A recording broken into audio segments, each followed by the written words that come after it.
Seguramente cuando tú vayas a aprender baloncesto, lo primero que quieras es tirar la canasta, entrar a la canasta, botar. Pero si yo te digo que igual en 4 meses puedes ser una bestia defensiva y ganar el partido 2-0, pues me miras raro.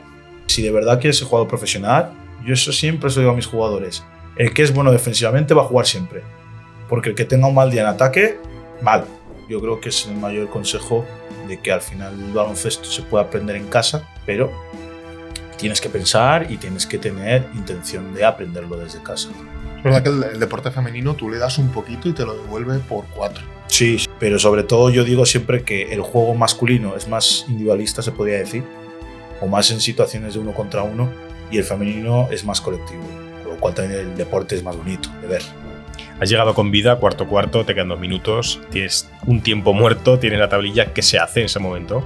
Si tú te estás jugando en unos minutos finales algo y tu idea te dice esto, hazlo, porque como dudes, el equipo lo nota. Y al final no hacen ni A, ni B, ni C, hacen un mix raro. O sea, ¿cómo gestionas esa situación límite tú como entrenador? ¿Qué pasa cuando el equipo no funciona exactamente nadie de los que están jugando? Bienvenidos una semana más a Zona de Rendimiento. Hoy tenemos un invitado que es un amigo del canal, no es la primera vez que está aquí, ha sido un precursor del proyecto. Coach Lionel, bienvenido. Mauro para los amigos, ¿cómo estás? Muy bien, muy contento de estar aquí y de charlar un poco sobre básquet con vosotros. Nada, para los que no te conozcan, ¿de dónde viene Lionel Coach? Pues Lionel Coach viene desde hace 3-4 años, pues de estar en casa en la época en la que tampoco podíamos entrenar mucho y cuando entraba a escolares, y decidí grabar un día un vídeo con un amigo para enseñarles a mis jugadores que no tenían ese tiempo de estar conmigo en pista de cómo realizar un ejercicio de tiro, y dio la casualidad de que en TikTok ese ejercicio se volvió viral, volví a subir otro. Y a partir de ahí decidí que, ostras, que no solo podía ser entrenador de 12 personas, sino que podía ser entrenador de muchas más personas, llegando de una manera en la que yo tampoco esperaba llegar y conectar. Y de ahí viene pues todo lo que es Lionel Coach hoy en día. ¿Cómo empieza tu afición por el baloncesto? Pues mi afición por el baloncesto empieza, yo creo, como mucha gente que realiza el primer deporte en su vida. O sea, al final te apuntas a fútbol de pequeño porque tus padres piensan que además era lo fácil en mi época. Era muy malo al fútbol, pero era grande. Entonces, cuando eres malo y eres grande, el siguiente deporte que te apuntas es baloncesto. Y me apunté de rebote, de no pasarlo bien en el fútbol, y de ahí viene mi amor por este deporte, que la verdad que hasta el día de hoy no lo cambiaría por nada del mundo. Practicaste muchos años como jugador, digamos, y luego pasaste a ser entrenador. Eso es, sí. ¿Nació de ti esa decisión? Sí, o sea, al final también yo creo que cuando tú quieres ser entrenador, nace también de que has tenido buenos entrenadores o has tenido ese entrenador que todo el mundo piensa que te toca la fibra o te hace ver el deporte de una manera en la que no solo ves como jugador, sino que empiezas a interesarte por otras situaciones que se dan en el equipo. Entonces yo, gracias a un entrenador que tuve, digo que me interesé más por lo externo del jugador, y a día de hoy estoy súper encantado. ¿Y tú ya tenías esas dotes de ir ordenando a tus jugadores en el campo, a tus amigos, a tus compañeros? Dotes como tal, no. Sí que es cierto que preguntaba mucho. O sea, oye, ¿por qué hacemos esto? Oye, ¿y si hacemos esto, vamos a conseguir este objetivo? O sea, era muy pesado. Era muy pesado y preguntaba siempre o cuestionaba mucho a mi entrenador. Siempre respetando, eso sí, las decisiones del entrenador, pero siempre tenía en la cabeza, oye, ¿por qué hacemos esto? Quiero saber el por qué. Y a mis compañeros siempre he tratado de ayudarles. Entonces, yo creo que se reúne ahí unos ciertos adjetivos en el que se da al entrenador, yo creo. En este transcurso en el que tú eres un entrenador en la cancha como jugador, que tratas de aprender, tratas de formarte, tratas de entender qué tiene que hacer la función de entrenador, llega un momento que entiendo que decides que tienes que dar el salto de ser un jugador apasionado por el entrenamiento del baloncesto y tienes que decidir sentarte en los banquillos y empezar a dirigir. ¿Cómo lo sentiste el proceso? Pues duro, porque al final empiezas a entrenar, ya sea benjamines, que lo puedes compaginar con ser jugador, pero ya cuando empiezas en categorías de edades más altas es muy complicado porque se juntan entrenamientos y no llegas a todo. O como digo yo, no llegas a darlo todo como al máximo. Entonces, fue un poco complicado porque al final a todo el mundo nos gusta jugar. Y a todo el mundo nos gusta estar con compañeros, el vivir esa experiencia del día a día con tus compañeros y al partido, el postpartido, el estar en el vestuario. Pero sí que es cierto que me llamaba mucho la atención el ser entrenador y el vivir de una manera que en un futuro yo creía que me podía dar algo que como jugador al final tampoco era un jugador profesional, no era un jugador malo, pero tampoco era un jugador bueno. Entonces, poniendo en la balanza, decíamos, bueno, a ver, Mauro, tienes que elegir una de las dos cosas, ¿cuál te compensa más? Pero sí que es cierto que a día de hoy, que no sigo jugando, echo mucho de menos y envidio, por ejemplo, a mis jugadores, pues los momentos vividos, pues sobre todo fuera de pista, que no se ve mucho y yo creo que es lo más importante. Para una persona que quiere dar el salto a ser entrenador, ¿cuáles serían los pasos que le recomendarías dar? Lo primero, estar seguro, porque al final es una profesión que es muy bonita, pero que estás muy solo. Lo vas a pasar mal solo, vas a estar perdido y no es una profesión en la que vayas a tener apoyo, porque al final eres el responsable de mucha gente y de resultados, y cuando los resultados no son los propios, estás muy solo y no hay nadie que te apoye. Entonces, eso hay que tenerlo claro. Y después tenerlo claro que hay que darlo todo y que es una profesión que como no estés 24/7 actualizando, te vas a quedar atrás. Y esto va rápido. Entonces, yo creo que sean las dos claves para ser y para querer ser entrenador. Porque cuando tomas la decisión, ¿qué pesó más para que te decantases? ¿Que fue definitorio para poder decidir, prefiero ser entrenador a mi apuesta como jugador? Pues el hecho de tener más, yo creo que fue el hecho de tener más influencia en el campo de la que tienes como jugador. Al final, como jugador, tú tienes una posición, tienes unos patrones, tienes unas directrices de un entrenador, pero como entrenador puedes tener la opción de mandar directrices y elegir todo en función de un grupo que va a hacer y va a creer en lo que tú digas y sobre todo en tu manera de pensar. Entonces, yo creo que eso a mí me motiva muchísimo y sobre todo también porque es estrategia pura y dura. O sea, que a Mauro le encanta tomar decisiones en situaciones de presión. Sí, me encanta. Me encanta, lo disfruto. Lo paso también mal, porque al final uno lo pasa mal, pero yo creo que a la larga se disfruta más de lo que se pasa mal.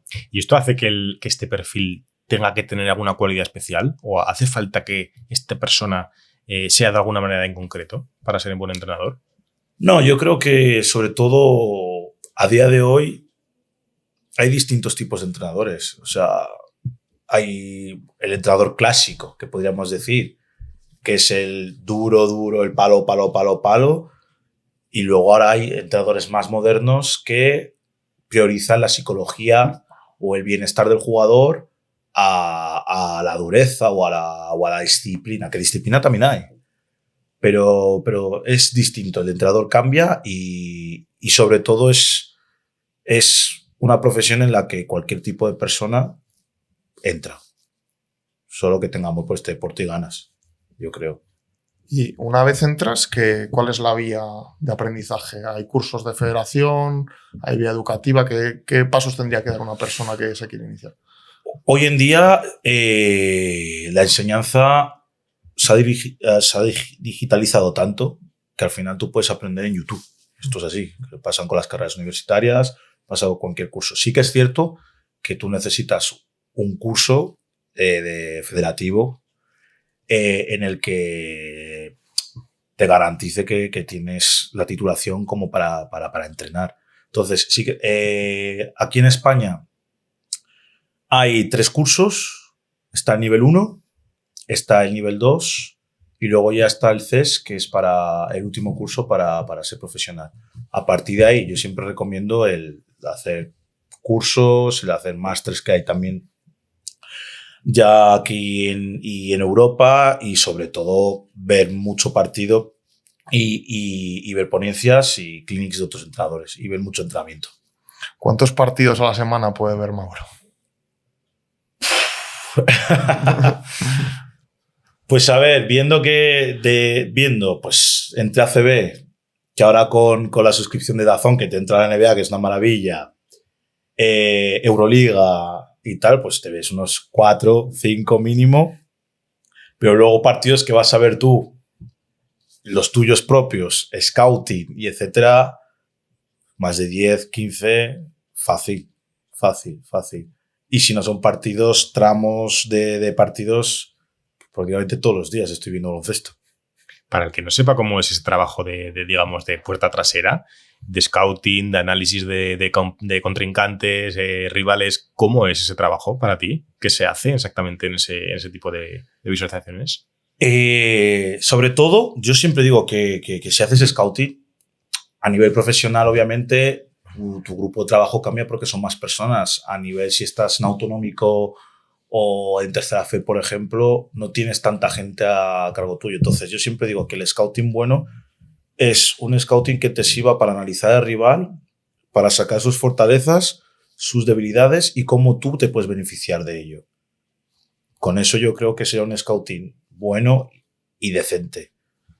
A nivel profesional, y si estamos hablando de NBA, ACB, Euroliga, pues ya tocas temas estadísticos y porcentajes que ya necesitas un equipo profesional detrás, pero sobre todo a nivel autonómico para los entrenadores que se quieren iniciar en este mundo de scouting, analizar fortalezas que tiene el rival y las debilidades y cómo tú puedes salir beneficioso de ello, suficiente. ¿Cuáles son los factores que más pones tú el foco?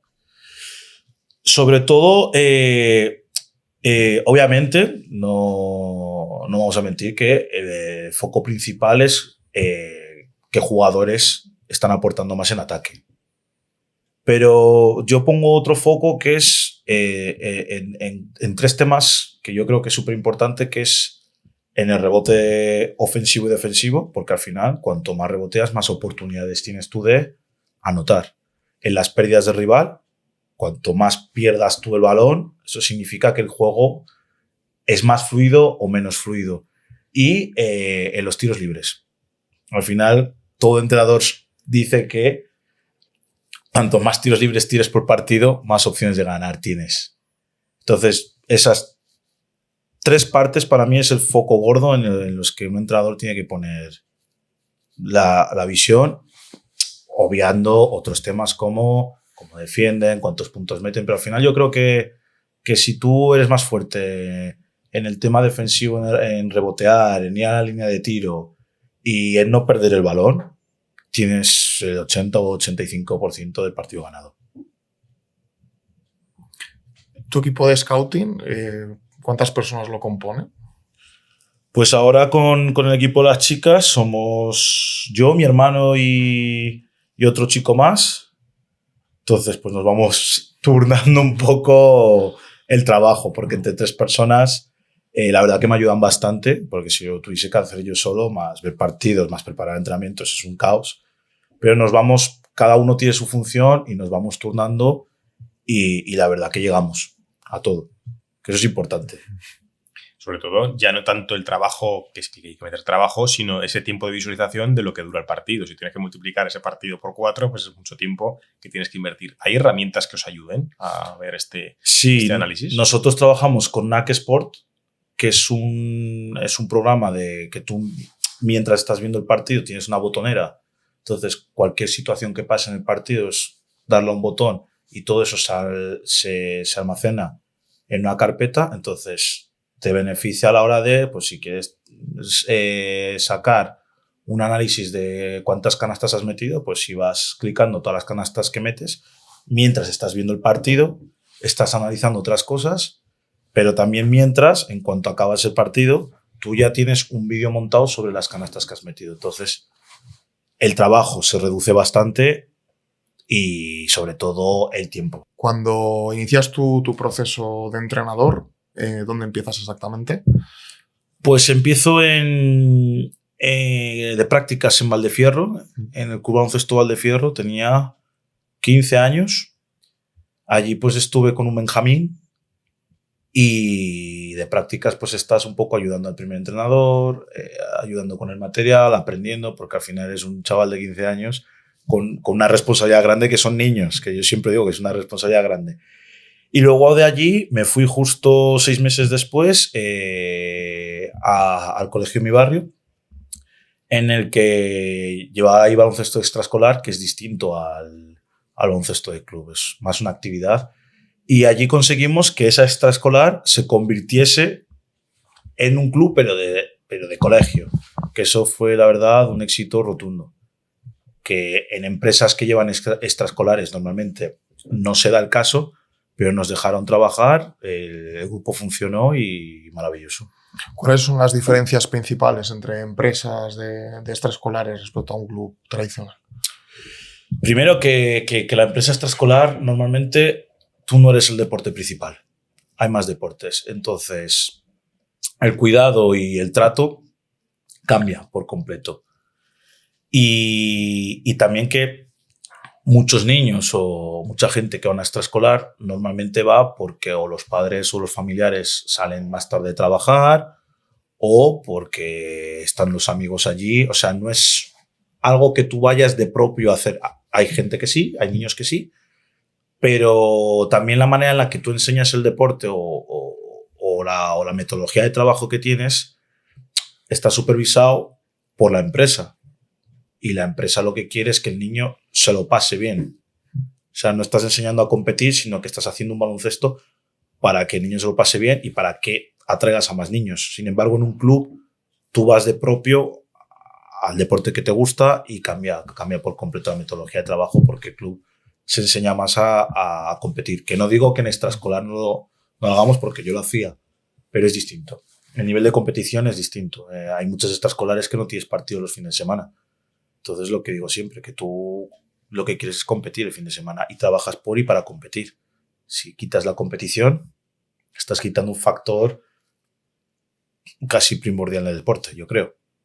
O sea, tú entras como responsable directamente ya en esta empresa de extraescolares, Sí. implantas tu metodología, entiendo, y que por eso al final acaba creciendo y se acaba convirtiendo en la referencia dentro del propio colegio. Fue parte también del trabajo de otros compañeros que teníamos, que éramos justo 3 entrenadores jóvenes que veníamos del club. La empresa aceptó el trabajo, vio éxito en el trabajo y eso se convirtió en un pequeño club. Pero ¿qué pasa? Que las generaciones al final crecen. Y fueron 5 o 6 años de una buena generación de niños y niñas, pero al final en las extraescolares hay un problema que es el AMPA. Entonces, si el AMPA cambia, el AMPA es el que decide si la empresa cambia o no. Entonces, es complicado. La continuidad no es la misma. No es la misma. Vas perdiendo ese plan que tengas con los deportistas o una traza que tengas con estos equipos, se puede ver quebrada. Totalmente. Entonces, claro, en un club al final hay una estructura bien dirigida, hay un plan, y en una extraescolar de un colegio dependes de otras entidades que no están para eso, están para otras cosas. Claro. Después de ¿cuánto tiempo estuviste? Pues estuve unos 5 o 6 años majos, yo creo, sí. Y me lo pasé muy bien, todo hay que decirlo. Pero sí que es cierto que, pues si no tenías material, pues igual tenías que trabajar con pelotas de fútbol si no había pelotas de baloncesto. Pues si no tenías conos, tendrías que trabajar pues con cuerdas o con lo que hubiera por ahí, ¿no? Sí, porque al final, de tantos deportes que había, teníamos que utilizar el material de todos. Y eso, en un entrenamiento serio, te cambia por completo todo. Claro. Después de estos 5 años, se acaba el proyecto porque cambia la AMPA, entiendo. ¿Qué oportunidades se te abren? Pues por suerte vuelvo al antiguo club donde empecé, en Valdefierro, y por suerte tenemos la la manera de trabajar, de que vienen unos coordinadores que la verdad que muy bien, y el coordinador que sigue allí, la verdad es que es un chico que trabaja y que tiene las cosas y las ideas bastante claras. Y entro allí como entrenador de escuela, que para los que no sepan, escuela son niños de 5 y 6 años, entonces entrenas poco, lo que es baloncesto. Entonces, pero sí que es lo que digo yo, que la escuela entrenas poco baloncesto, pero igual es la parte más importante porque es donde enseñas al niño a querer el deporte y a amar el deporte. Porque si en esos años no quiere el deporte y no le gusta, hoy en día hay 1000 cosas en las que se pueden ir. Entonces, llego allí como entrenador de escuela y poco a poco pues vas creciendo, vas aprendiendo y hasta el día de hoy. ¿Qué etapa dirías que se nota más el cambio entre una categoría y otra a nivel táctico? A nivel táctico yo diría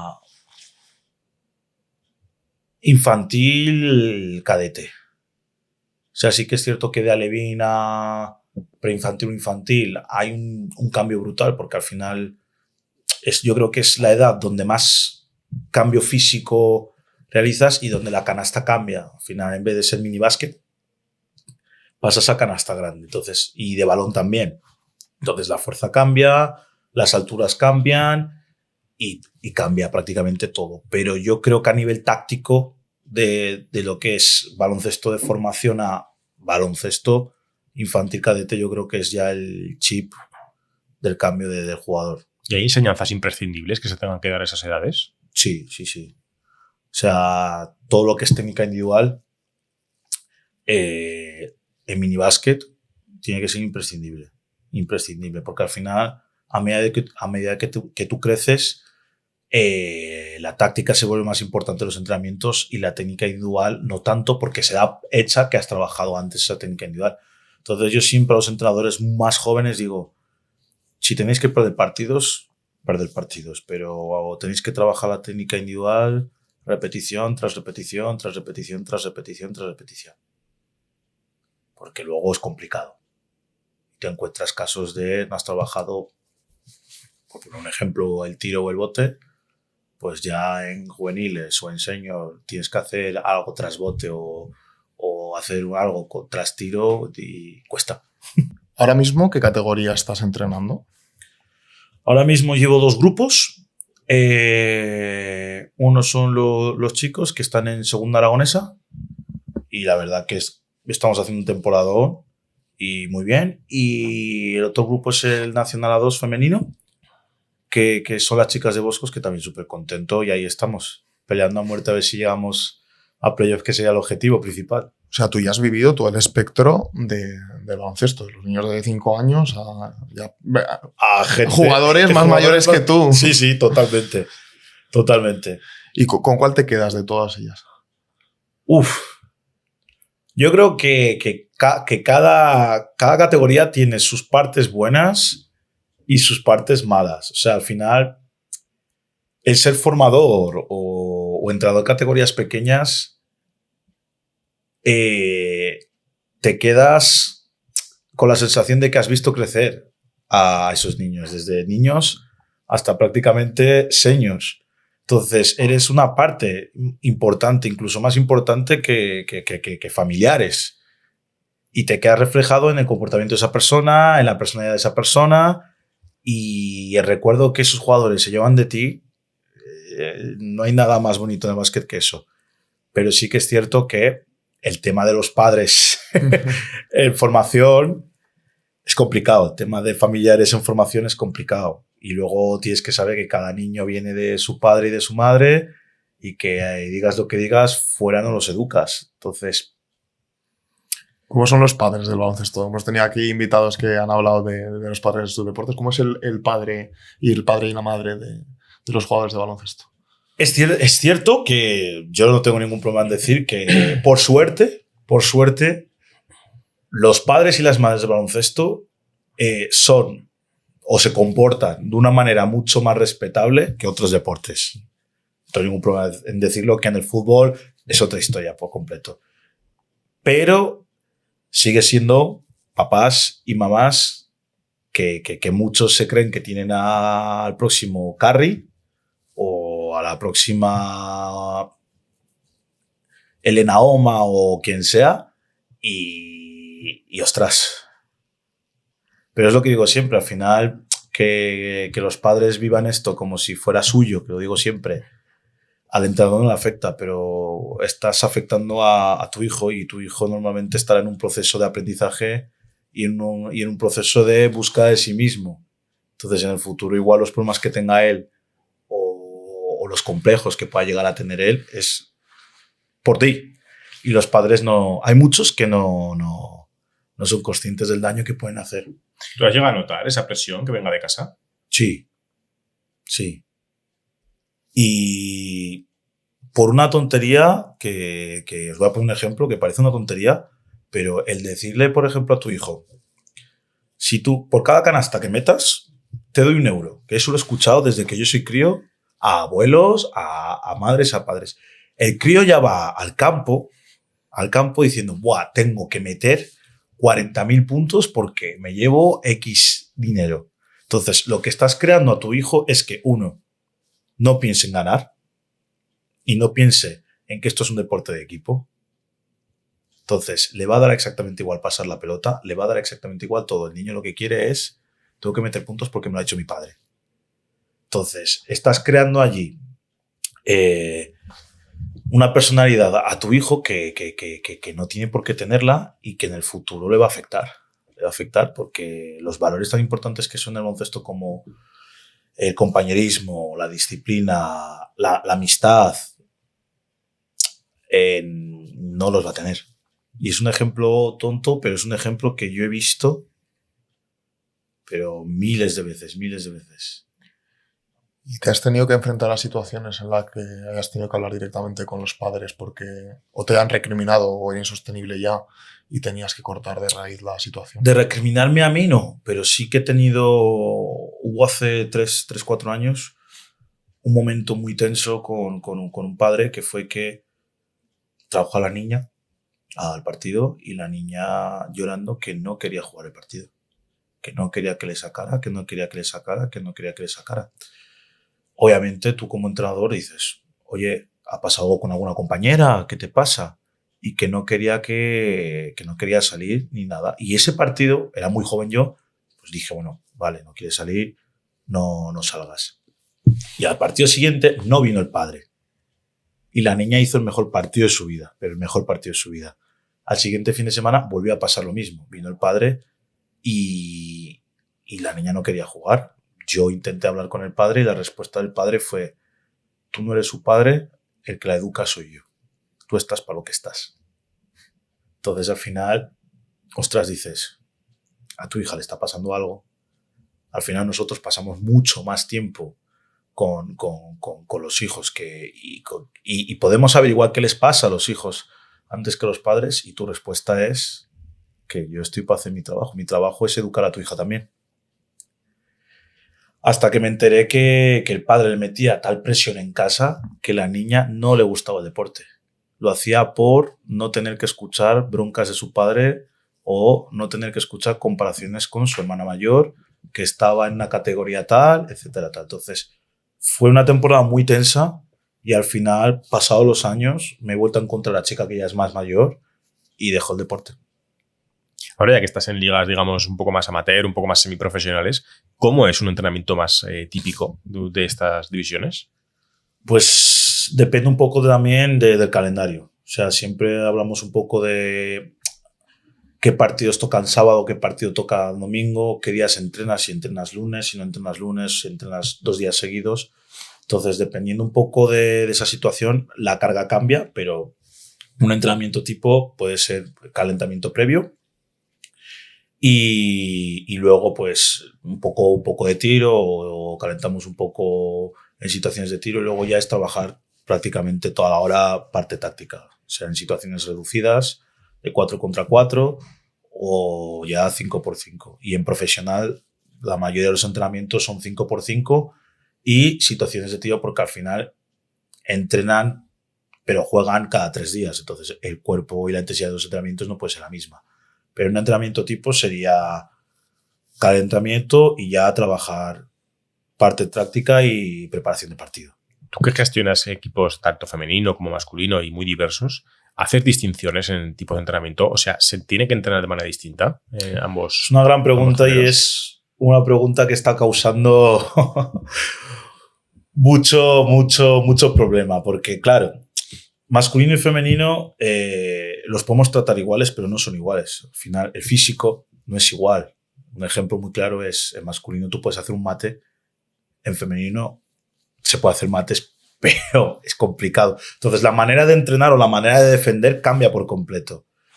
Y sí que es cierto que yo me he dado cuenta con el paso de los años que dependiendo qué manera de entrenar o qué intensidad, no se puede exigir a los dos equipos. O sea, tú puedes exigir la intensidad adecuada a un femenino, pero sabiendo que no estás entrenando a un masculino, que no te van a correr más, no te van a saltar más. Entonces el entrenamiento cambia.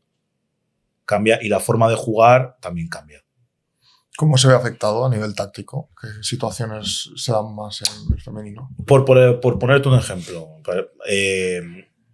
tú una situación, por ejemplo, de 1 contra 1 en masculino, sabes que la puedes generar más porque el físico te da. O sea, al final tú puedes saltar más, puedes tirar más alto y puedes acabar más cerca del aro.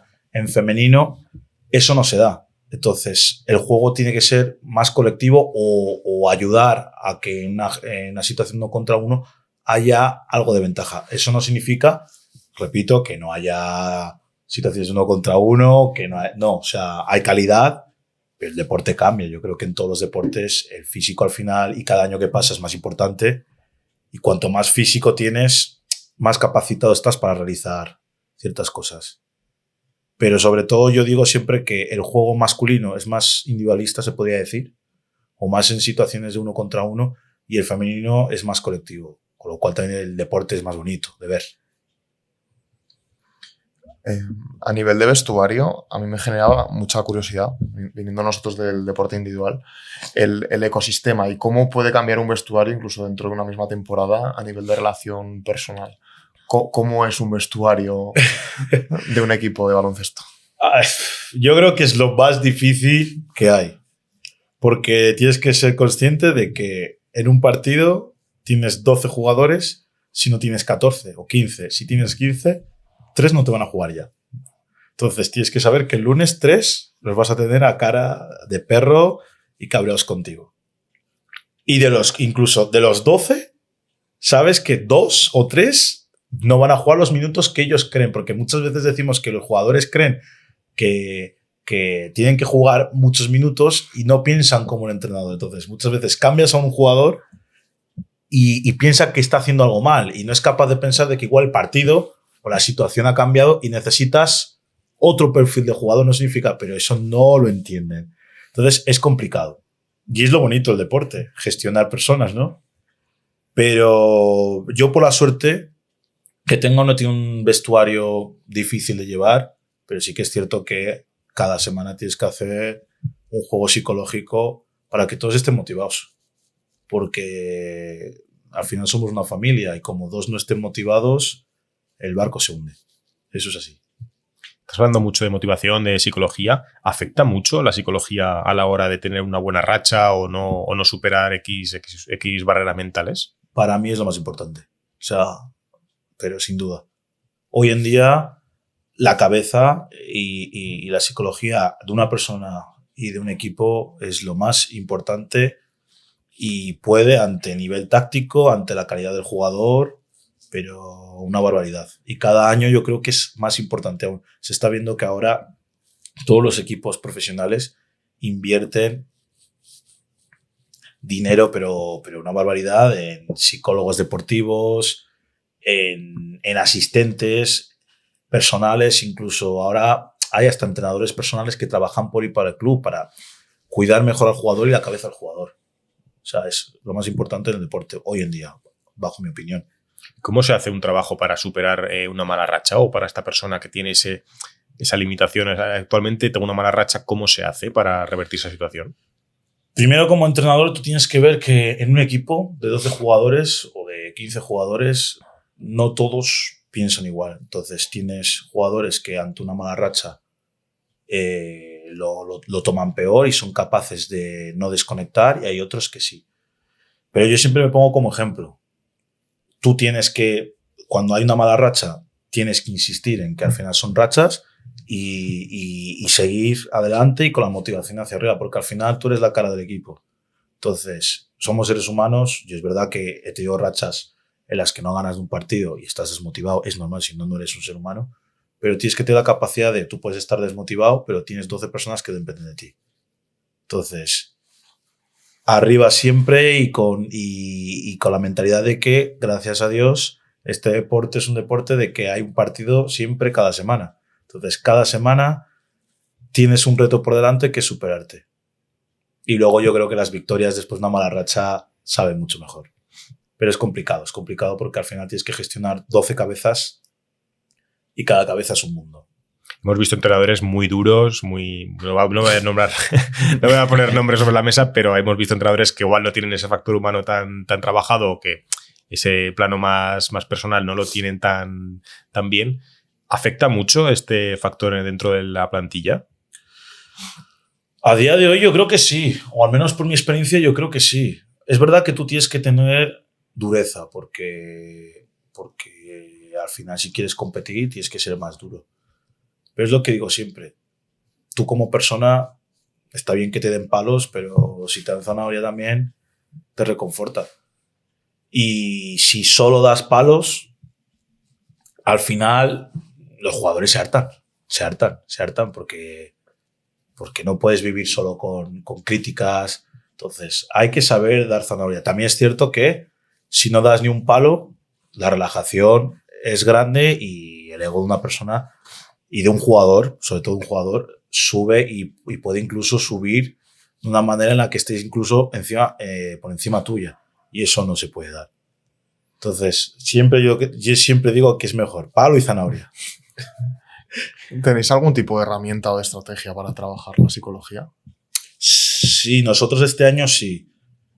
Nosotros somos 3, entonces es lo que siempre decimos. Mauro es el polimalo. El polimalo siempre. Y cuando un jugador está cabreado, por ejemplo, es difícil hablar con el primer entrenador. Pero tenemos al tercero, que es mi hermano, que la verdad creo que lo está haciendo de puta madre. Perdón por la palabra. O sea, tú eres el del palo y tu hermano la zanahoria. Mi hermano es la zanahoria. Vale. Entonces, algo que está funcionando mucho es, si yo le doy un palo a un jugador o a una jugadora, o le cambio en un partido o algo, mi hermano es el primero en que se acerca a la jugadora e intenta hacerle ver que no le he cambiado por lo que ella piensa, sino, oye, que esto ha cambiado, pero tú en esto lo estás haciendo muy bien. Entonces ya el jugador cambia por completo, incluso cambia la imagen del entrenador y decir, mira, este me está matando, por así decirlo, pero su cuerpo técnico me quiere. Entonces, ese tándem está funcionando. También es cierto que hay días que ni con palo ni con zanahoria. Claro. Pero yo siempre lo que digo es, si hay una discusión o un problema grave en ese día, lo mejor es pasar ese día, descansar las cabezas y al día siguiente intentar hablar de una manera un poco más tranquila, porque siempre funciona. Y siempre diciéndole al jugador de primeras cosas buenas. Yo creo que eso es algo que funciona siempre. Si tú vas diciéndole lo que ha hecho bien y luego le dices, oye, pero creo que necesitarías mejorar esto, la percepción del mensaje cambia, pero por completo. Pero es complicado. Fuera de cámaras hablábamos antes de casos de vestuarios que se enquista la situación, que se quema el entrenador y el discurso. ¿Cómo gestionas tú este hecho? ¿Limas asperezas? ¿Dejas que pase el tiempo? ¿Evalúas y rectificas? Un poco cómo lo gestionas. ¿Y qué aprendizajes has tenido en tu proceso de Yo creo que el mayor aprendizaje que he tenido es que uno se tiene que, sobre todo si eres el primer entrenador, tienes que saber que vas a estar solo en los momentos difíciles. Entonces, en los momentos fáciles vas a tener a todo el mundo de tu lado, te van a decir lo bueno que eres, pero en los momentos difíciles no vas a tener un hombro donde apoyarte, salvo tu cuerpo técnico, obviamente, y todo el mundo va a querer echarte y tal. Entonces, lo que tienes que saber es que tienes que tener la mentalidad muy, muy fuerte, seguir creyendo en ti mismo, porque al final si tú estás en ese equipo es porque han creído en ti, e intentar buscar fallos que uno propio está haciendo, porque yo creo que muchas veces cuando vemos un problema o tenemos un problema intentamos buscar los fallos del por qué está funcionando mal esto, tal, pero no somos capaces de decir qué estoy haciendo yo mal. Y yo creo que eso es lo primordial para salir de una situación en la que es grave. Pero bueno, es lo que digo siempre, que hay entrenadores y entrenadores. Yo trabajo de esta manera, pero también sé que hay otros que piensan que la culpa, por ejemplo, es toda de los jugadores. Y al final, la frase que yo siempre digo y que mi entrenador cuando era pequeño me decía era: los partidos los ganan los jugadores y los partidos que se pierden los pierdes tú. Eso te lo claro. A partir de ahí, empieza a tomar decisiones. A nivel táctico, ¿cómo son los equipos de Mauro? Pues soy un entrenador y siempre digo que mis equipos van a ser equipos que compitan a tope. O sea, que no se negocie el darlo todo, el del minuto 1 hasta el 40 a muerte, correr. Siempre lo digo. Pero a nivel táctico, soy un entrenador que se adapta a los jugadores que tiene. O sea, hay muchos entrenadores que tienen su filosofía, yo lo entiendo, pero yo siempre digo que al final que coge la pelotita y mete la canasta es el jugador, no eres tú. Entonces, si tú te adaptas a lo que tienes y a partir de lo que tienes lo construyes con tus pensamientos, es más fácil a la larga de que funcione, que vayas con tus propias ideas y que sean los jugadores que se tienen que adaptar. Entonces, a nivel táctico, soy un entrenador que es capaz de jugar, por ejemplo, con grandes, con pequeños, con 5 abiertos, presionando, defendiendo más atrás, no tengo ningún problema. Pero siempre adaptándome a lo que el jugador demanda, porque al final dependes de ellos. ¿Qué referentes has tenido como entrenadores? Pues de formación siempre me ha gustado J. Cuspinera, que ahora mismo no es un pedazo de entrenador, estuvo en el Casa de Mon, creo que llegó al Casa de Mon, y ahora no está entrenando como tal profesionalmente a un equipo, pero para mí a nivel de formación es el mejor entrenador que he visto.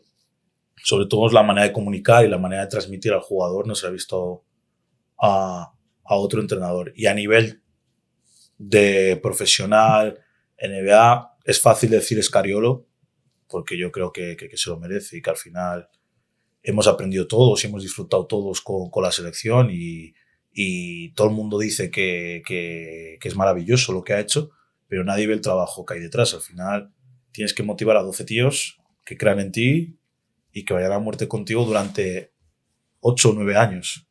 Es complicado, sabiendo que cada año hay gente joven.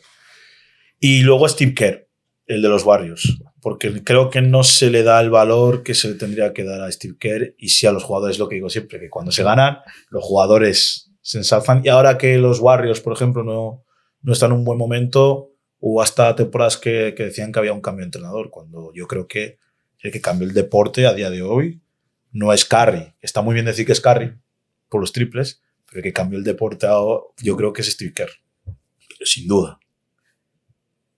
Pero bueno. Si tuvieras que analizar y hacer un listado de las situaciones más típicas de partidos, ¿cómo serían estos cambios perfectos para estas situaciones? ¿O cómo sería ese plano táctico enfocado a cada una de las situaciones? Pues yo siempre digo que lo primero que tienes que hacer en el partido es calentar bien. Calentar bien. O sea, por favor, y lo digo a todos los entrenadores, no le damos la importancia que hay que darle al calentamiento de preparación de partido. O sea, cuanto mejor calientes y más mentalizado estés, el inicio del partido cambia y puede marcar la diferencia. Entonces, eso es lo primordial a nivel táctico. Luego, al descanso, siempre con mis compañeros intentamos ver 2 o 3 cosas que estamos realizando mal en el partido y dos situaciones que podemos mejorar. No informar de más al jugador, porque al final el jugador, con la tensión del partido, con la adrenalina y tal, no es capaz de absorber tanta información.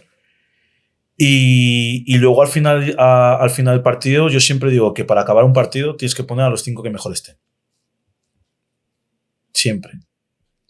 Es verdad que cada entrenador tiene a sus 6, 7 jugadores no fetiche, pero que confía, pero a la larga te va a funcionar. Los que mejor estén en ese partido, ponlos. Porque muchas veces puede pasar que tu jugador estrella no esté y que lo quieras meter al final del partido aún sin estar, y eso te perjudique. Es complicado.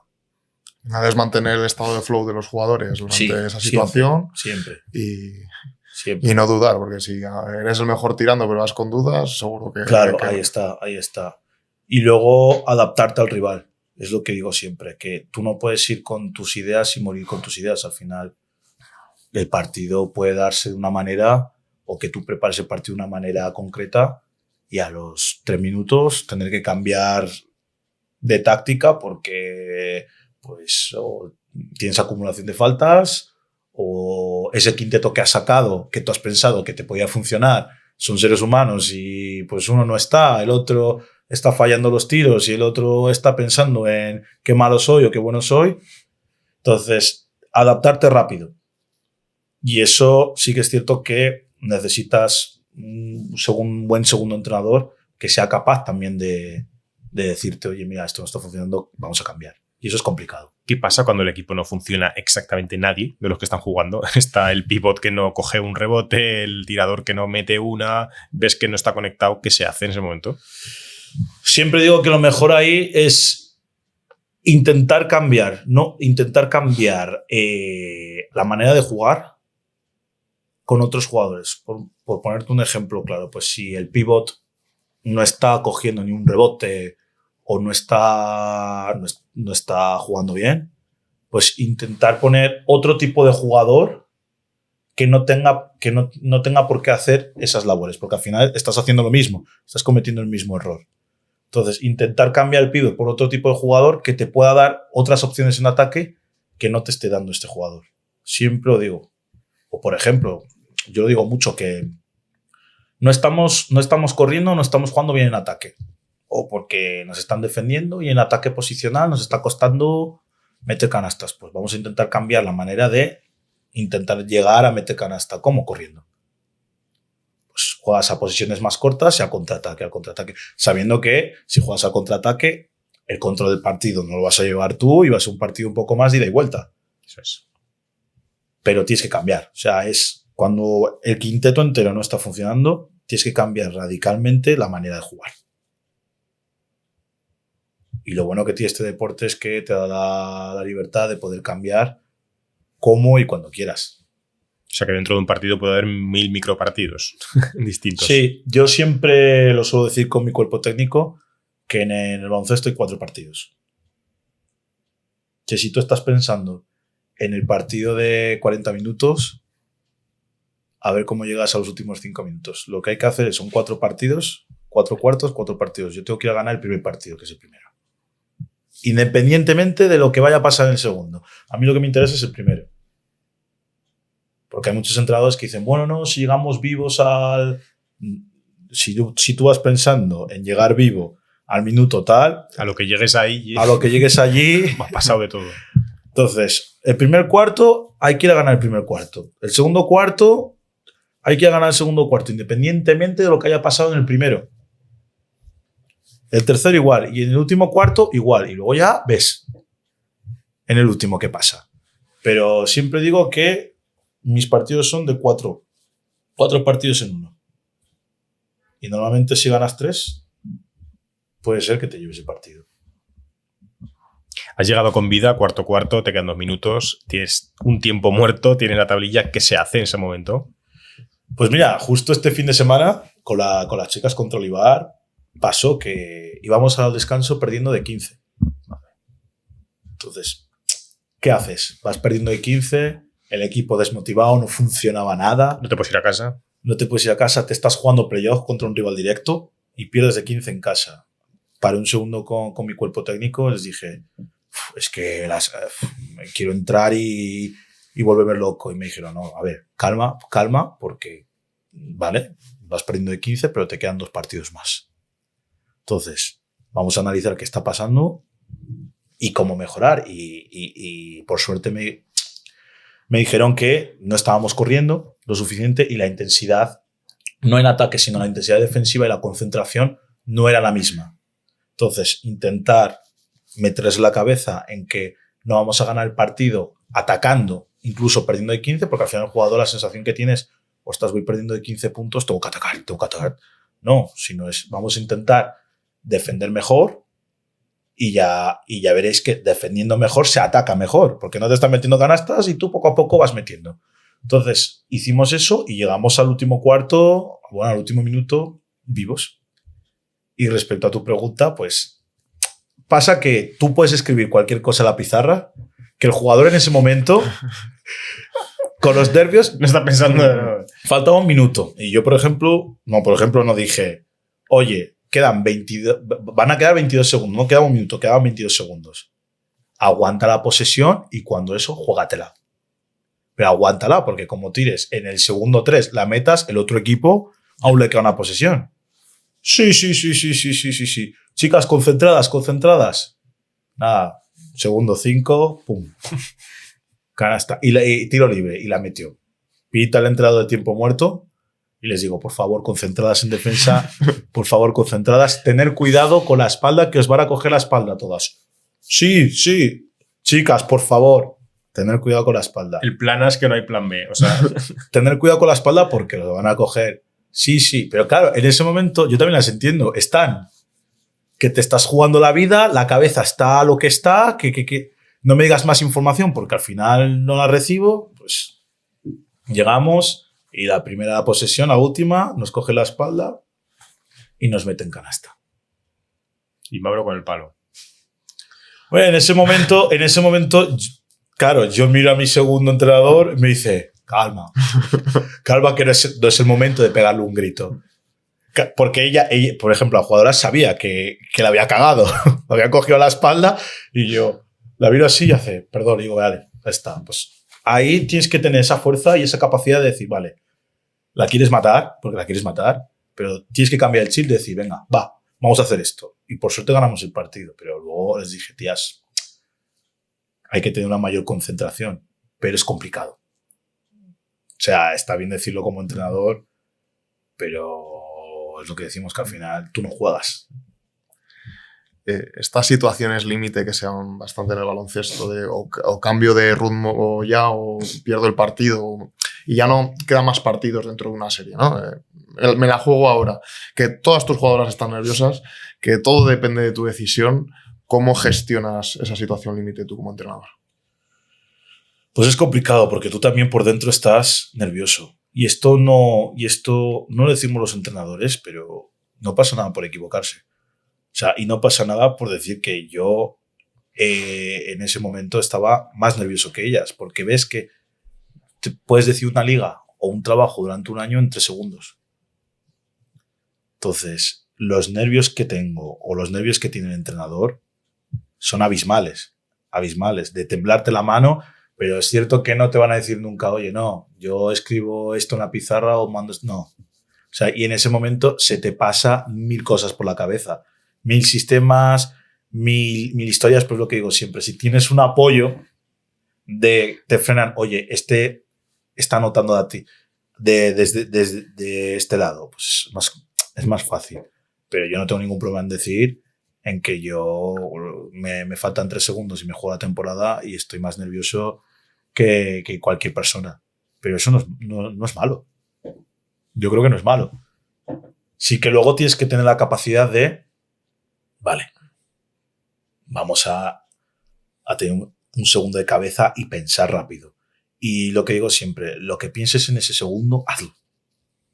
No cojas y cambies de opinión a los 2 segundos. Eso lo digo siempre. Si tú te estás jugando en unos minutos finales algo y tu idea te dice esto, hazlo, porque como dudes, el equipo lo nota.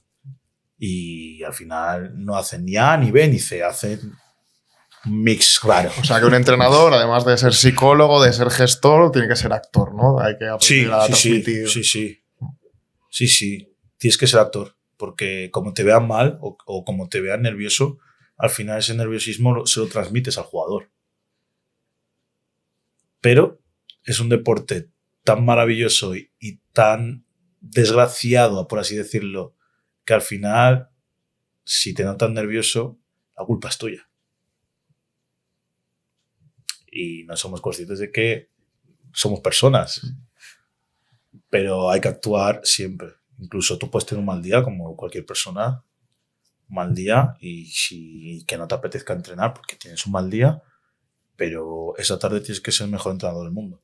Porque como te vean mal, ellos van a estar mal y el entrenamiento no va a funcionar. Pero el jugador sí puede estar mal, pero el entrenador no te lo puedes permitir. ¿Qué te ha aportado tu labor como entrenador a tu vida personal? Un montón. A nivel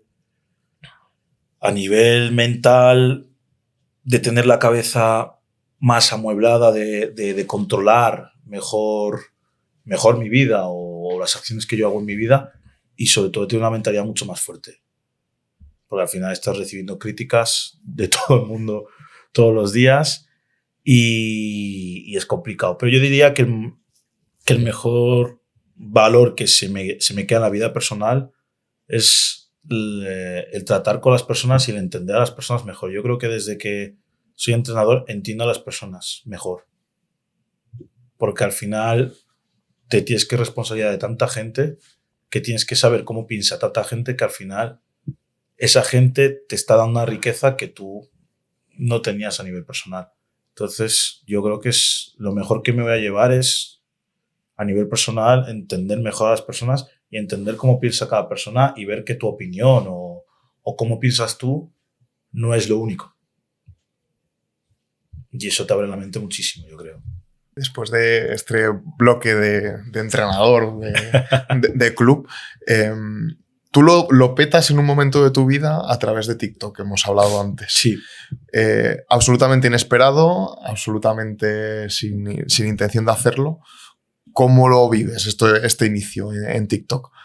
Pues la verdad, sin saberlo mucho, porque yo no tenía TikTok y no soportaba las redes sociales. O sea, y lo sigo diciendo a día de hoy que no las soporto. O sea, me dedico a ello muchas horas, pero no las soporto. Porque creo que las redes sociales es algo que está muy bien y que yo creo que es el futuro para aprender, para concienciar a las personas y para muchas cualidades y cosas en la vida, pero es un arma chunga de llevar también, porque te crea muchos problemas. Entonces, yo lo subí, en una cuenta, me acuerdo que la cuenta de TikTok tenía una foto mía del 2015 y subí eso con la primera canción, con la calidad de vídeo malísima, como si el vídeo lo hubiese grabado un niño de 5 años, pero funcionó. Y fui tan tonto, por así decirlo, que claro, yo no me di cuenta de que en TikTok cuando subes algo se ven las visualizaciones. Entonces yo me levanté al día siguiente, vi el vídeo tan normal y en 10 horas 100.000 visualizaciones. Hasta que me llamó un amigo y me dijo, oye, ¿sabes que tienes 100.000 visualizaciones en el primer vídeo? Yo no sabía nada. O sea, es más, voy a contar una anécdota que me pasó, que fue que quería resubir el vídeo a Instagram, a la historia, y lo que hice fue copiar el link y ponerlo tal cual en la historia. Y subir la historia, porque no tenía ni idea. O sea, fijaros lo que os estoy diciendo. La estrategia de redes, ¿no? O sea, lo más cutre de la historia, de que la gente se reía de mí. Pero bueno, poco a poco fui aprendiendo. Al final, pues, yo no tengo ninguna vergüenza de decir que en esto no sé algo o que en esto soy muy malo. Y fui aprendiendo y a día de hoy es algo que me gusta hacer mucho. Pero que cada día que pasa, ostras, me gusta mucho y también le estoy cogiendo cierto temor. Porque hay mucha libertad y creo que no tendría que haber tanta libertad, sobre todo a la hora de la crítica. No entiendo y creo que no voy a entender ni el deporte ni en nada que una persona que no te conozca de nada te insulte. o te diga que esto malo cuando no viene a cuento. Entonces es peligroso, yo creo, en ese sentido. De cara a listar los consejos que más has dado o qué aprendizajes estás mostrando, ¿cuáles serían todos estos? Pues yo creo que a nivel técnica individual, el mayor consejo que he dado es que tú puedes trabajar la técnica individual en cualquier sitio. Solo tienes que tener ganas de hacerlo. Yo creo que es el mayor consejo o el consejo que yo trato de dar, de que al final el baloncesto se puede aprender en casa, pero tienes que pensar y tienes que tener intención de aprenderlo desde casa. Pero bueno, ahora queremos sacar un nuevo contenido también a nivel de cómo gestionar el tema de familiares, el tema de padres o cómo gestionar distintas situaciones psicológicas que yo creo que pronto se verá. Yo creo que puede ayudar también a mucha gente, o esa es la intención. Incluso a entrenadores, porque no contamos cómo son las vivencias del entrenador y yo creo que el dar la imagen de, oye, pues has perdido un partido o cómo gestionas un problema de vestuario o tal, creo que puede ser un contenido chulo para ayudar a otros entrenadores que estén viviendo cosas parecidas. ¿Te cambió mucho la vida cuando lo partes en esos primeros vídeos? No, yo creo que no. Yo creo que no. Al menos para mí no. Sí que es cierto que no voy a negar que al final pues te conoce más la gente. Yo me llamo Mauro, pero ya mucha gente me conoce por Leonel. Entonces, es raro, por así decirlo. Pero no cambia. Yo creo que también en el nicho en el que estamos, que es el deporte o en el baloncesto, al final es algo mucho más sano. No es el ser influencer por ser influencer como tal. Si yo tuviera ahora mismo solo 4 meses para jugar un partido en verano más o menos con mis amigos, ¿por qué pasos debería de empezar para aprender a jugar? El primer paso, saber que no vas a aprender todo lo que deberías en 4 meses. Eso yo creo que es el primer paso. El saber que no vas a botar genial, no vas a tirar genial, no vas a... Ese es el primer paso. Y luego yo tiraría, mi consejo es, al final el deporte en sí es defensa y ataque. Y seguramente cuando tú vayas a aprender baloncesto, lo primero que quieras es tirar a canasta, entrar a canasta, botar. Pero si yo te digo que igual en 4 meses puedes ser una bestia defensiva y ganar el partido 2-0, pues me miras raro. Claro. Dices, qué pereza, ¿no? Defender. Entonces, mi consejo es, tienes un partido en 4 meses, tienes que aprender a botar, obviamente, y a tirar, a hacer una bandeja. Y luego a defender, a pensar en cómo puedes robar el balón, en cómo colocarte. Yo creo que tiraría por allí. ¿Qué ejercicios dirías que son los más adecuados para aprender a defender o aprender a atacar? Para aprender a atacar, cualquier ejercicio que tenga un bote o situación de partido, de botar y situación de tirar, es bueno. Es bueno y sobre todo que sean situaciones que se vayan a dar en partido. O sea, yo ahora me encuentro muchos ejercicios, que supongo que habéis visto también a tiktokers de botar, hacer muchas virguerías. ¿Cuántas virguerías haces tú en un partido? Imposible, al final tienes 3 segundos. Si no te quitan la pelota. Entonces, el mejor ejercicio, siempre digo que tiene que tener 3 factores claves. Y es una enseñanza sencilla, por así decirlo. Si estamos trabajando el tiro, pues tiro. Un nivel de intensidad que se asemeja a situación real de partido. Que sea divertido. Primordial. Al final, si no es divertido, ya te digo yo que no lo vas a aprender. Y que lo puedas utilizar tú. Porque no es lo mismo un jugador de 1,80 a un jugador de 2 metros. Yo diría que son los 4 factores más importantes. De cualquier tipo de ejercicio, miles. Y incluso cualquier tipo de ejercicio de otro deporte, esto es muy guay, se puede adaptar al baloncesto. Y luego métete en la cabeza que tienes que competir, saber que tienes que defender. Es que hoy en día la gente no le gusta defender y es algo que estamos perdiendo cada año. Lo noto que la mentalidad defensiva de antes, hoy en día, es menor. Lo entiendo también porque la calidad ofensiva ha mejorado bastante. Entonces, cuando dependes más de la calidad ofensiva que defensiva, me gusta menos. Lo cual es muy habitual, ¿no? Esa persona que dice, bueno, me decido ir por las mañanas a tirar a canasta o me decido por ir a jugar al baloncesto y lo ves simplemente pues todo el rato tirando a canasta, desde distintas posiciones, pero esa parte defensiva no la está No se trabajando. trabaja. Claro. No se trabaja. Y yo entiendo que no se trabaje. O sea, soy entrenador y entiendo que no se trabaje porque a nadie le gusta trabajar sin balón. Pero hay ciertos ejercicios defensivos que se pueden hacer. Tú puedes estar trabajando el bote y mientras trabajas el bote puedes estar trabajando posicionamientos defensivos. Pero es una manera de incentivar que estás votando a otra manera de estoy defendiendo. Pues igual si vas a tirar a canasta solo en un parque, puedes decir, oye, pues empiezo con desplazamientos defensivos, salto a 2 pies y ya entro a canasta o tiro a canasta. Pues ya estás trabajando esas dos cosas. Pero yo he sido jugador y es mejor tirar a canasta. Las cosas como son. Pero si de verdad, y eso lo digo, que si de verdad quieres ser jugador profesional, a todo entrenador, y esto lo digo, que al entrenador le va a gustar más que seas bueno ofensivamente, pero como seas el mejor defensivamente, vas a jugar siempre. Yo eso siempre se lo digo a mis jugadores. El que es bueno defensivamente va a jugar siempre. Porque el que tenga un mal día en ataque, mal. Ni ataca ni defiende. Ahí está, ni ataca ni defiende. Pero si tú eres un jugador comprometido, actitud defensiva de que ir a todas, vas a jugar siempre. Aunque estés mal en ataque. Yo tengo un grupo de alumnas y me declaro hooligan de ese equipo de baloncesto femenino que, bueno, pues están limitadas a ese horario de entrenamiento semanal de 3 días a la semana, y hablabas de la oportunidad que tienen de desarrollar su técnica individual en su parque, en su casa si tienen canasta.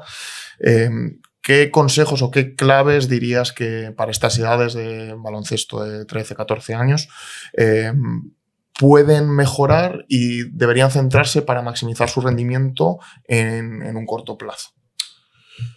Yo diría que el bote. ¿Por qué? Porque al final canastas en casa no tenemos.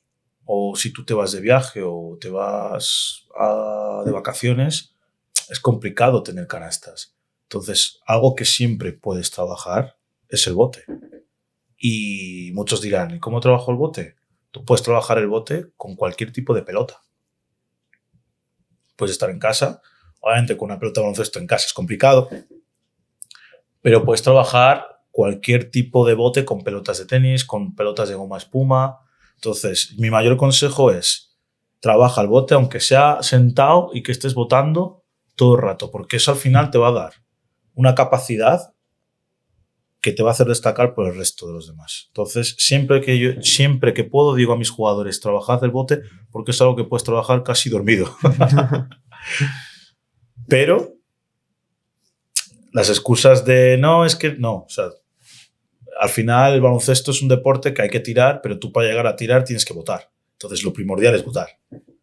Entonces, si lo primordial no le estás metiendo el 80% de tu esfuerzo, es complicado que puedas, si tú tienes que llegar a hacer una finalización, si no sabes botar, que es lo primero que se enseña, es complicado, muy complicado. Entonces, a todas las niñas y a todos los niños, trabajad el bote, por favor.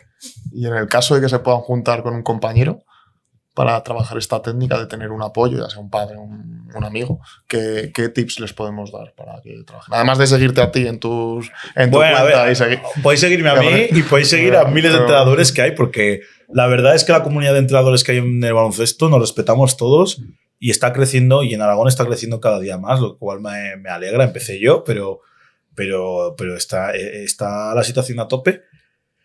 Yo lo que diría es, si tú vas a entrenar el bote con un compañero, que sean ejercicios en el que no solo tengas que botar, sino que también tengas que pensar, y pensar rápido. Es decir, que haya ciertos inputs que tengas que tomar decisiones de, pues, choca la mano, pues ya tienes que chocar y tienes que botar, tienes que hacer 2 cosas y tienes que pensar. Y al final son movimientos que si tú los coges, en partidos se dan de, hoy me viene un jugador, tengo que cambiar el bote, o tengo que frenar y tengo que bloquear o tengo que cambiar de mano. Entonces, si estás con un amigo, podéis trabajar los dos cualquier ejercicio de bote en el que tengamos que pensar. Porque al final, si tú trabajas esto, en el partido vas a pensar más rápido que el rival. Y si piensas más rápido que el rival está out. Luego, el entrenador de este equipo me planteaba una pregunta para ti bastante interesante, que es que muchas veces trabajamos la técnica individual y no somos capaces de trasladarla al partido porque igual no la trabajamos con cierta intensidad o cierto estímulo que hace que se parezca a la situación real. ¿Cómo podemos hacerlo para que realmente una técnica individual tenga efecto a nivel de competición? Yo diría que hay dos factores muy importantes, pero muy importantes. El primero es el nivel de los jugadores que tienes. O sea, yo he visto muchos entrenadores que realizan una técnica individual que igual el jugador no está preparado para ello. Entonces, lo primero que tienes que saber para preparar la técnica individual es el nivel de los jugadores. Que aprendan primero A en vez de Z. Porque está muy bien que todo el mundo quiera votar como carry, pero igual tienes que aprender a votar primero con la mano derecha. Y lo segundo, la intensidad tiene que ser muy importante, porque al final no es lo mismo el entrenamiento que el partido. Y se tienen que dar esas situaciones, o sea, está muy bien, voy a poner un ejemplo, pero está muy bien que aprendamos a botar por debajo de las piernas 7 veces, pero es que en el partido no se va a dar ese caso. O sea, entonces es más sencillo que aprendas a botar 2 veces pero rápido, a lo otro. Entonces, siempre digo que el factor es ver el nivel que estás o el nivel que tienen tus jugadores, adaptarlo al nivel de tus jugadores y ver la intensidad y la situación del partido. Siempre hay que trabajar imaginándonos que estamos en un partido. Entonces, todo lo que no hagas en un partido, no enseñes. Porque es muy bonito, y yo soy el primero, que es muy bonito el coger la pelota, pasármela por la espalda y meterla. Pero queda muy vistoso, pero igual técnico no es, claro. No es efectivo. Entonces, hay que trabajar por el nivel que tienen los jugadores y siempre pensando en si lo van a hacer en el partido o no. Si no lo van a hacer en el partido, no lo trabajes. No lo trabajes. Porque no tienen el nivel para hacerlo. Obviamente, un profesional, ciertas cosas lo va a hacer, pero lo va a hacer porque tiene ese nivel. Y eso, en formación, lo veo mucho que los entrenamientos no son buenos porque queremos correr más de lo que pues he visto estas situaciones de entrenadores enseñándole a niños de 5 años pasándose la pelota por debajo de las piernas. Que al final el niño lo que quiere es correr o he visto entrenadores enseñándoles táctica a niños de 9 a 8 años. Cuando el niño de 9 a 8 años lo que quiere es pum, correr, pasar, correr, y que el juego no se pare, porque para ellos es correr. Entonces, hay que adaptarse a los jugadores y a lo que te pide la competición. Si no, estás entrando mal. Para esa chica y para ese chico que no para de fallar y que no se le da bien tirar, ¿qué le recomendarías? Que no todos tirar. Que hay que votar. Diría que hay que votar, pero diría que lo importante no es tirar. O sea, al final tú puedes ser un buen jugador de baloncesto sin anotar puntos. Obviamente todo el mundo nos gusta anotar puntos. Pero si no se te da bien tirar, sigue trabajando el tiro, insiste en trabajar el tiro. Pero piensa que igual puedes ser el mejor pasador. Y si eres el mejor pasador y no eres un buen tirador, lo más seguro es que seas profesional. Claro. Entonces, hay un trabajo que el entrenador tiene que hacer de no todo es tirar. No todo es tirar. Y es más, yo siempre lo digo, cuantos mejores pasadores tengas en el equipo, si tú tienes a los 3 mejores pasadores de la liga en tu equipo, lo más seguro es que ganes los partidos. Claro. Porque vas a generar más situaciones ofensivas, vas a generar espacios. Eso es. Y eso no sé por qué se enseña poco, pero yo creo que es un problema que tenemos los entrenadores y que deberíamos cambiar. Lo primero que enseñamos es tirar y entrar a canasta y tirar. Pero no somos capaces de ver que para tirar la pelota tiene que llegar a una buena situación de tiro. Y eso es pasando la pelota. Al final, ¿cuántos tiros vas a tener por partido? 60. 70 tiros. ¿Cuántos pases vas a tener? 200, 300. Hablando de redes sociales, que tú haces una labor muy positiva para el deporte, encontramos ahora casos que tienden a la viralidad por precisamente lo contrario. pues, jugadores de 1 contra 1 que hacen trash talking, recortes incluso de propios partidos, de situaciones pues, que no son del todo correctas, que humillan incluso al rival. ¿Qué opinión te merece esto? Yo creo que eso no es baloncesto. O sea, hay que diferenciar qué es el baloncesto en sí, que es un deporte de 5 contra 5 o 3x3, deporte de equipo, deporte de respeto y de valores. Y eso para mí no es baloncesto. Sí, al final tienes una pelota y canasta, pero no aprendes. O sea, para mí es hasta malo para las generaciones que vienen, porque estás aprendiendo algo que no lo vas a hacer en un partido. Entonces, está muy bien porque se viraliza, pero tenemos que apreciar y saber diferenciar que eso no es baloncesto, que es entretenimiento, pero que no es deporte. Porque no tiene los valores que yo creo que cualquier entrenador o cualquier persona de este mundo tan maravilloso te diría. O sea, el trash talking, en el baloncesto hay trash talking, sí hay trash talking. Y hay peleas, obviamente, hay peleas, al final es mundo profesional, hay peleas, pero no creo que haya una falta de respeto o hasta he visto TikTokers empujándose, haciendo cosas que no es deporte. Entonces, me da pena que la gente se fije en eso e intente imitarlo. Yo he visto jugadores míos en entrenamientos de esto te empujo, no, esto es otra cosa y tenemos que saber diferenciar qué es entretenimiento y que eso no es baloncesto. Yo lo respeto, o sea, al final es entretenimiento, cada uno puede hacer lo que le dé la gana, pero llamarle a eso básquet no lo consiento, ni de broma, lo siento. Pero lo respeto, respeto al chaval y respeto a la gente que haga unos contra unos porque me gusta, a mí también me gusta trabajar unos contra unos, pero siempre digo, a mí me gusta trabajar unos contra unos para una parte colectiva. Y además es una situación absolutamente artificial en la que elijo a alguien que sé que se va a calentar y me la va a liar, que tiene un nivel que puedo ganar fácilmente. Y que no están jugando uno contra uno. Si tú de verdad juegas uno contra uno, te digo yo que la mitad de las cosas técnicas, estoy hablando de las técnicas, que hacen, no lo haría. No lo haría.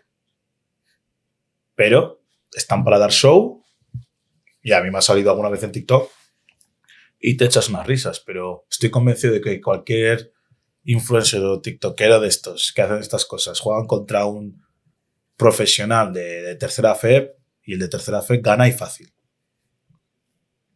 Totalmente. ¿Para ti qué valores positivos sí que son baloncesto? El compañerismo, el respeto a los compañeros, respeto a tu entrenador y sobre todo respeto a ti mismo y al deporte que estás haciendo. Y la disciplina. Y la resiliencia que tiene este deporte. De saber que vas a pasar por momentos malos. En 1 minuto, en 2, en 40 minutos, en una semana o en un día, pero que al segundo siguiente tienes una oportunidad de oro para levantarte y conseguir tus objetivos. O sea, para mí es top eso. Además de tu etapa de jugador, etapa de entrenador, has pasado por un montón de categorías, mucha experiencia. Has pasado por también creador de contenido, con bastante éxito, mucho éxito. Además, has traído a la ciudad, eres pionero de una modalidad muy, muy emergente ahora mismo, que es el 3x3. ¿Qué es 3x3 Royals? Pues 3x3 Royals es un proyecto pequeño por ahora, ojalá que grande, de un equipo de 3x3 que todos los veranos o cuando se acaba la temporada regular competimos ahora este año a nivel autonómico, pero por suerte tuvimos la gran suerte, por así decirlo, de competir a nivel de España aquí en la Plaza del Pilar, que fue lo más. Es un proyecto que iniciamos porque quería tener algo mío propio, pero algo distinto, algo moderno, algo distinto y algo innovador que está creciendo. Y yo creo que el 3x3 era algo que se podía hacer, que también las redes podían funcionar muy bien como enganche y que a la larga creo que va a ser el futuro de este deporte. Como lo es, por ejemplo, pues el fútbol 7 ahora que se está dando mucho en el fútbol 3x3. Bueno, es más, es deporte olímpico. Para los que no conocen el 3x3, ¿qué diferencias hay respecto al baloncesto convencional? El primero es clave. Se juega a media pista, no se juega con 5 jugadores, se juega con 4 jugadores, que es un cambio, pero las posesiones son más cortas, no son 24 segundos. Y lo bueno que tiene el 3x3 es que es un deporte, yo llamo ya deporte en sí, es un deporte que no paras quieto ni un momento, o sea, es mucho más duro que el baloncesto a nivel físico y a nivel mental también, porque puedes ganar o perder un partido en cuestión de segundos. ¿Cómo se compone un equipo de 3x3? Nosotros este año en Royals lo que hemos hecho era nuestro primer año, éramos primerizos, poca experiencia, hay que decirlo. Entonces hemos ido teniendo jugadores un poco de todo tipo, pero en cuanto competimos a nivel de España nos dimos cuenta de que siempre tienen a un tío grande, típico tío grande, rocoso para rebotear, porque es cierto que cuanto más rebotes cojas y más en un nivel como 3x3 es prácticamente ganar el partido. Luego tienen un tirador, porque al final tienes posesiones de 3 segundos, que se juega a tirar y ya está. Y luego suelen tener un mix de todo eso, por así decirlo, y luego un base o un organizador que sea capaz de leer rápido las situaciones de juego. Yo creo que esas 4 posiciones sería ahí. Y sobre todo que sean 4 tíos que defiendan. O sea, tú en el 3x3 no es como en el 5x5 que puedes defender en zona o cambiar tipos de... No, en el 3x3 tienes que tener actitud defensiva desde el minuto 1 porque es que si no, no puedes jugar. La defensa tiene que ser 1-1, no puede ser defensa en zona. No, porque es 1 contra 1. O sea, porque como hagas defensa en zona te cosen a triples. Claro. Y al final es gente que tira muy bien, que está acostumbrada a tirar muy bien. Entonces, un grande, un tirador, un organizador y un tío que sea capaz de hacer un poco de todo, yo diría que es el equipo perfecto. ¿En qué momento decides que es una buena idea montar un equipo de 3x3? Pues, ¿cómo nace el proyecto? Porque como soy un culo inquieto y me gusta hacer cosas nuevas y no paro, estaba con mi hermano un día y dije, es que me encantaría tener un club, un equipo, algo propio, pero algo divertido, algo innovador y algo que enganche a la gente. Al final estamos cansados de ver tantos 5 contra 5 clubs y un club a 5 contra 5 es complicado llevar porque hay muchas gestiones que yo soy muy joven y no controlo. Entonces dije, ostras, esto me puede ayudar en las redes sociales, Royals, empezamos con Royals y de ahí el 3x3. Oye, y si hacemos 3x3, venga, va, 3x3, porque es algo que a la gente le está gustando mucho y que hay un factor y es que se juega en verano, que es cuando no hay baloncesto. Entonces, a nivel de audiencia puede ser más alto y luego que así yo no paro de jugar y de pensar en básquet en todo el año. ¿Y como espectador hay diferencias entre el baloncesto convencional? Sí, como espectador sí. Como espectador tienes que, sobre todo es que lo vives todo a 12 minutos, entonces la intensidad de verlo no te puedes perder nada, o sea, no es como en el básquet que hay tiempos muertos o si te pierdes 5 minutos, muy bueno, no, es que aquí como te pierdas un minuto, igual el otro equipo ya ha ganado, porque si tú llegas a la puntuación que son 21, si no me equivoco, ya has ganado en el minuto 3. Entonces la tensión es otra. Y las defensas por eso son tan altas. En baloncesto no he visto defensas tan altas en situaciones de 1 contra 1. En 3x3 sí. Porque a tiempos de partes, de tiempos de posesión, ¿es igual que el fútbol, que es el baloncesto habitual, o tiene diferencias? Son menos segundos, son la mitad de los segundos que una posesión normal, luego las faltas también. Entonces, y hay normas que están cambiando que hace que el juego vaya mucho más rápido. Pero sobre todo es si tú tienes un límite de puntuación, si tú llegas en el minuto 3 a esa puntuación ya has ganado el partido directamente. Claro. Entonces la mentalidad cambia de cómo entras, de no te puedes relajar porque es que como lleguen a la puntuación máxima, chao. Entonces es un nivel de concentración y nosotros que este año éramos primerizos, veníamos muchos de jugar 5x5, nos costó el estar concentrados, el saber que hay que tirar rápido, pero yo creo que este año lo haremos mejor. Estoy muy motivado para este año, vamos a invertir de más ganas, más tiempo y a ver qué tal. ¿Cuándo podremos ver a los Royals? Pues dependiendo de las federaciones, porque estamos aún con competiciones de 5x5, yo creo que a partir de junio, finales de mayo, junio ya empezaremos a tener 3x3 y a tope, a ver si podemos hacer a Royals equipo profesional. Va a costar. Pero bueno, el año pasado nadie contaba con nosotros y fue una sorpresa tener el primer equipo de Aragón, y eso lo digo con orgullo, en competir en un campeonato a nivel España. Entonces, contra los profesionales, que todos tenían sponsors, todos tenían tal, y nosotros pues a la gente, y la verdad que la gente se comportó muy bien, de que todo el mundo iba con Royals. Pues este año vamos a intentar competir mejor y a ver si damos alguna sorpresa. ¿Cuáles son los siguientes pasos a nivel de proyecto? Pues primero asentar el proyecto. Yo creo que lo que no podemos hacer ahora es correr, intentar competir los torneos o intentar ir a algunas series como las series de Burdeos o el World Tour. Eso no está a mi alcance ni al alcance de Royals, porque uno, no tenemos la capacidad adquisitiva que se necesita. Y dos, porque siempre he pensado que los proyectos, si vamos paso a paso y año a año, llegaremos, pero hay que disfrutarlos. Y cuando tú te exiges cosas que no puedes cumplir, no disfrutas del proceso. Entonces, el objetivo de este año es volver a jugar en la Plaza del Pilar, en tu tierra, un campeonato de España, e intentar ganar pues, más títulos o intentar ser regular en las finales, que nos faltó el año pasado, en los campeonatos que hay cada fin de semana en la Comunidad Autónoma de Aragón. ¿A qué dificultades te encontraste a la hora de montar este proyecto, de emprender, de hacer semejante...? A que a nivel de buscar sponsors, que los sponsors, como no conocen el 3x3 o no conocen la materia como tal, dudan mucho de invertir en ti. Y luego a nivel de gestión y tal, es mucho más sencillo porque no tienes ese nivel de papeleo que deberías tener en un club.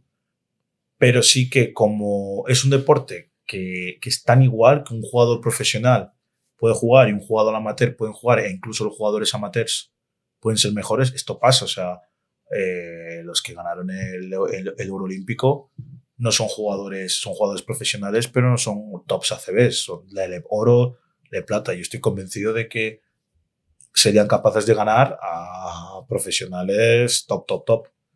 Entonces, hay tanta competencia porque puedes fichar a cualquiera, que cualquiera te vale, que es un poco complicado de acertar con los jugadores.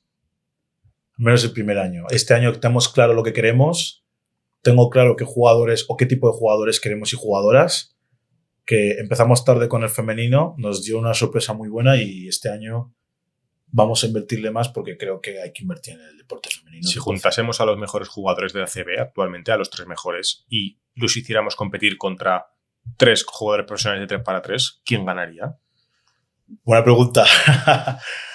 A ver, yo creo que los jugadores de 3x3, porque al final... Campazo, Gerzonia y... Tú juntas a Campazo, Tavares y Tavares y compiten, ¿eh? Porque al final estás hablando de Tavares, el mejor 5 de toda Europa, Campazo, que es un fuera de serie, y Genzoya, que es de las mentalidades más agresivas que he visto en el deporte en sí. Pero es que te tienes que acostumbrar a jugar a un ritmo muy alto. Es que son posesiones muy cortas y a ritmos muy altos, y que luego hay parte táctica también. Entonces yo apuesto por mis jugadores de 3x3. Sí. Aunque son códigos absolutamente diferentes. Sí. Me mete en saco rápido, no paro. En la defensa también hablábamos de diferentes alturas respecto al baloncesto convencional. Yo creo que sería bonito de ver. Y luego que en el básquet 5x5 tú tienes que pensar en atacar y en defender. En el 3x3 tienes que pensar en atacar. Y cuanto más posesiones tengas, ganas. Claro, por estadística. En el baloncesto no. En el baloncesto hay muchas más cosas. Bastantes más cosas. Entonces, es un deporte totalmente distinto, que animo a la gente y a los jóvenes a hacerlo, porque te lo pasas el doble de bien que el 5x5. Yo amo el 5x5, ¿eh? ¿Escuela de verano Royals? En un futuro. A ver, mi idea principal es en un futuro tener una escuela, pero de alto rendimiento.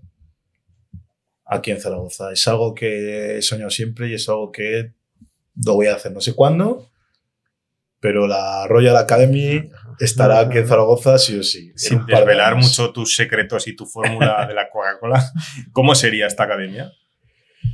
Pues sería una academia de alto rendimiento en el que yo siempre pongo el ejemplo de un gimnasio. Tú vas a un gimnasio y tú tienes clase de zumba, tienes clase de spinning, tienes clase de lo que sea. Entonces, en este proyecto, en un futuro, porque se necesitan muchas cosas, me gustaría que tú vinieras a entrenar, tuvieras tu balón, tuvieras tu pista para hacer tus tiros, un gimnasio acomodado al deporte en sí, y que hubiese distintas clases de distintas situaciones de juego, como puede ser el tiro, como puede ser el bote, como puede ser cualquier tipo de situación que te puedan enseñar. Básicamente sería un gimnasio de baloncesto en el que hubiese también pistas para trabajar la técnica individual, etcétera, etcétera, etcétera. Y una zona de estudio. Hay que estudiar. Eso es. Para los chavales. Yo, siendo entrenador tú de baloncesto femenino y siendo de Zaragoza, no puedo dejar pasar la entrevista sin hablar del Casademón femenino. Sí que es verdad que con recursos frente a los rivales es bastante más sencillo tener éxito, pero es curioso el ascenso tan rápido del club en estas temporadas. ¿Cuál crees que ha sido la clave del éxito para que el Casademón Zaragoza tenga la posibilidad de disputar ahora unas finales de Euroliga? Yo creo que se dan muchos motivos, pero yo creo que lo principal o los motivos más principales diría que es la gente. La gente. No es casualidad que en Zaragoza se haya casi triplicado las fichas de niñas que quieren apuntarse a baloncesto. O sea, hace 3 años igual las fichas o los niños apuntados en el baloncesto eran un 70-30, ahora es el deporte en Aragón con más igualdad entre chicas y chicos. Casi 50% son chicas, 50% son chicos. O sea, ojo, o sea, no es fácil hacer esos números y yo creo que es por la gente en sí que se ha motivado, pero también el factor son las chicas. O sea, cuando ves que tu equipo gana, y aquí los mágicos somos muy así, cuando un equipo gana, ¡ay! Vamos a ver por qué ganan. Y ganan jugando bien, al final enganchan a las personas. No es normal que en una final o en 2 finales haya 10.000 personas en el Príncipe Felipe para ver básquet femenino, no es normal. O sea, no se da en otra ciudad. Solo se ha dado aquí. Y luego el trabajo de la directiva. El trabajo de la directiva está siendo muy bueno. Están acertando los fichajes, están teniendo paciencia, porque al final en un proyecto es muy importante, chicos, tener paciencia. Al final es un proyecto que se ha pensado desde hace años y se ha tenido paciencia y se han ido cumpliendo los plazos de pues, lo pasamos mal y ahora lo pasamos bien. Y al final el trabajo pues da resultados. Entonces la clave es el nivel de las jugadoras y el trabajo de Carlos Cantero, todo hay que decirlo, y de la directiva, y luego que la gente está súper enganchada. Ostras, o sea, yo flipo. Vas por la calle y las niñas, incluso los niños, saben casi todas las jugadoras del Casademón femenino y igual le preguntas por jugadores de la NBA o jugadores de la ACB y no tienen ni idea. O sea, es grande la magnitud. Entonces, incluso más que el masculino. Pero bueno, yo me alegro un montón. Me alegro un montón porque hay un trabajo brutal. Brutal. Es verdad que el deporte femenino tú le das un poquito y te lo devuelve por 4. Sí. Pero, y esto también con los equipos pasa. O sea, yo estoy encantado con mis chicos, estoy encantado con mis chicas, pero mis chicas son a muerte fieles a nosotros y los chicos también, pero distinto. Mauro, pues por nuestra parte yo creo que ya estaría. Me comprometo a mejorar mi bote, mi pase y tirar menos a canasta. Así que nada, por nuestra parte un placer absoluto. Muy ¿Algo bien. que quieras decir a la gente? Que disfruten del baloncesto, sobre todo porque es un deporte que si lo disfrutan les va a traer muchas cosas magníficas a sus vidas y que nada tenemos la la final a las 6, a ver si el Casa del Femenino nos da una alegría, nos metemos allí y lo disfrutamos.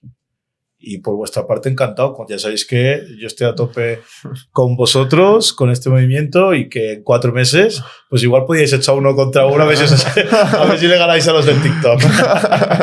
Pero os he encantado, chicos, así que agradeceros también la invitación. Nada, esta es tu casa. Muy Muchísimas gracias por venir. Nada, a vosotros.